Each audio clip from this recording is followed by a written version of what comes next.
I'm not even gonna try to come up with a nice snarky intro today. Let's just get into it. Four Nights of the Apocalypse, chapter 163, Whirling Amid the Uproar. And obviously the cover story is just everyone boxing right now. And then immediately we are thrown into a flashback with Ironside asking who on earth Diodora is, because as we know, what Arthur did to him, gave him the Diddy treatment, which was so traumatic, caused him to lose memories of his own son. But he still remembers his assistants Turret and Rofus, and he basically just kicks him out. So what does Diodora do? He goes to the man who did this to him, Arthur, and Arthur, my days, I can't lie. Arthur is always he's turned wicked, though. So Diodora gives his plight of how his father's acting odd. Arthur goes on to do his best Oscar-winning performance ever, saying that Ironside has concerned him for a while now, and that he was overly dedicated to the mission to the point that it had broken his mind, even faking this look of distraught on his face. And Diodora genuinely, you actually feel bad for this nigga. You know for a fact Arthur's just planting a seed of hatred inside Diodora. Pause. Once Diodora finds out that Percy is a Knight of the Apocalypse, oh my days, it's gonna get wicked. Like, real shit. If Diodora explains it to Percival, and Percival finds out, he definitely doesn't have the best relationship with Ironside, I get it, but there's no way he wouldn't be mad with how empathetic he is. There's no way he wouldn't feel some type of way that what happened to technically his adopted father happened the way it did. But yeah, if Diodora gets to the level of strength that he can catch up with the Four Knights, I need him and Percy to jump Arthur the same way that Hugo and Gultar jumped Tauros. Y'all niggas probably don't know Waifu. I'm one of the 30 Waifu fans worldwide, but I'm gonna make a video. Y'all finna know. They were doing that nigga dirty. If he wasn't immortal, they actually would have put him 6 feet under. Diodora goes on to his inner monologue stating that his wish is to return his dad to normal, and he knows that Beltripe is in the position that he can do it. And so he says that he needs to win no matter the cost. And Percival is still sort of stun-locked, doesn't know what to do at the fact that he's actually met Diodora. And then these two attacks come at him, which he obviously sees and backflips out of the way. This saucy ass nigga, bro. They ask if Diodora is alright, and who says, yeah, he's fine, he hasn't gotten hurt.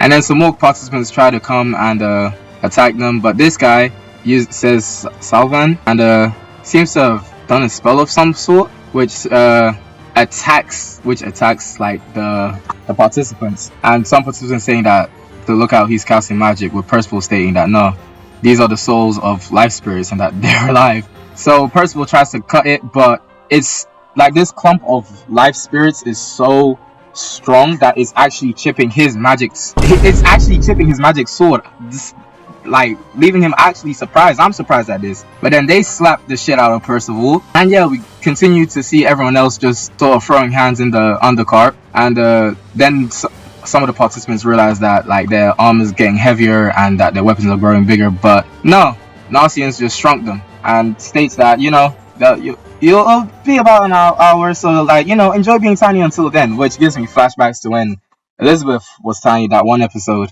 And the others note that since that Narcians is a poison caster and that they should cover their faces, which they begin to do. So they begin to attempt to jump him, but lo and behold, Percival just comes crashing in after getting slapped by life spirits. Narcian's asking if he's been hurt, but Percival says that he sort of confirms that he is and spins it on Narcian's asking if he's alright. And they both confirm that they're okay, and Narcian's most notes that Donnie and Anne have sort of been lost throughout the different fights. But Narcian's notice how troubled Percival is, with Percival sort of playing it off and just says to focus on being among the final 16. So they begin fighting, with Percival just flicking this guy and with a life spirit on him, and Narcian's over there having his own ISO as well. So we then skip over to Anne, and she is actually mixing these niggas crazy, I'm not gonna lie. So then they realize, hey yo, she's actually kind of like that, let's actually jump her. And then Anne sort of just outright asked him, "Yo, a bunch of grown ass men jumping one single young lady, like, don't y'all feel any kind of shame?" And because of her ability, investigator, a few of them actually do.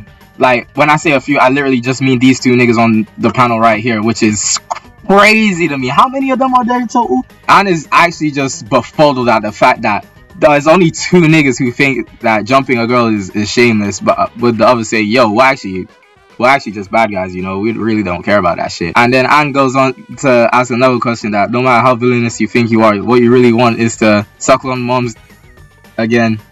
There's only one nigga who didn't drop after that. Yeah, like, and apparently it's really heavy. Someone even calling out to his mom. Yeah, it seems this nigga might actually be insane. The one guy who still stood up and attacks Anne from behind, but he gets backdoored as well by a different person.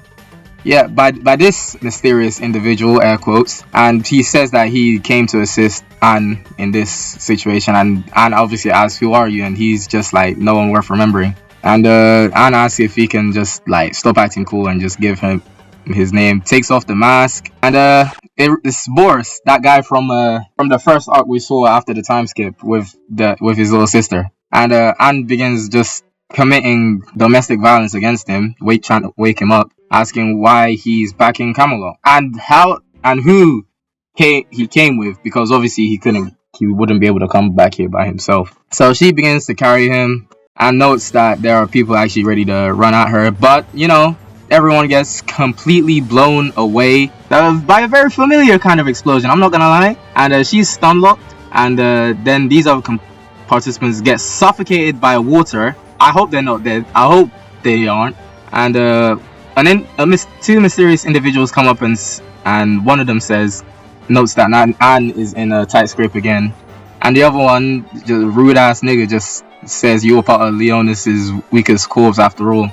And Anne gets sort of mad, saying like, "Is that the proper way to greet me after all this time?" And the mean ass nigga, seems to actually apologize, and wipes away tears seeing Shion and Isolde. And Shion getting rid of that one bag. I can't lie, I rocks with it. It's about damn time. And Isolde. But before I talk about that, can we talk about how I was right? It was an imposter. I actually made a shot. The free throw went in. Let's go. I knew it. It was fake. I knew it. Got me out here like so Illuminati right now. But that's where the chapter ends. Yeah, this was a nice chapter. Again, we got backstory as to why Diodora is here in Annfwyn, so it's not like he snuck in or did something dastardly. It's just because of what happened to Ironside that he now came to Annfwyn.